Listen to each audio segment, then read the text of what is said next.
இப்போ யூஸ்வலாக நீங்கள் படம் பண்ணது எல்லாமே கமர்ஷியல் ஆஸ்பெக்ட்லேயே நிறைய பண்ணிட்டு யூஸ்வலாக நீங்கள் நிறைய சீன் பார்த்துருப்பீங்க.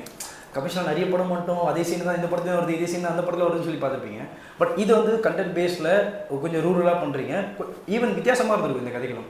உங்களுக்கு ஸ்பாட்டில் சில விஷயம் தோணியிருக்குல்ல, ஓகே இந்த சீன் நம்ம இது வரைக்கும் பண்ண படங்களே இல்லை, இது ஓகே இது ஒர்க் அவுட் ஆகும் அப்படின்னு ஒன்று தோணியிருக்குல்ல அந்த இன்சிடென்ட், அதை பற்றி என்ன சொன்னாங்க? இப்படி பார்த்தா இந்த படத்தில் வந்து கிளைமேக்ஸ் வந்து ரொம்ப ரொம்ப ஃபேண்டாஸ்டிக்காக இருக்கும். அவர் வந்து ஒரு நல்ல சட்டில் காமெடியோடு பண்ணிட்டாரு. நான் தான் வந்து அதுக்கு வந்து இந்த மியூசிக்லாம் போட்டேன். தர்மதுரை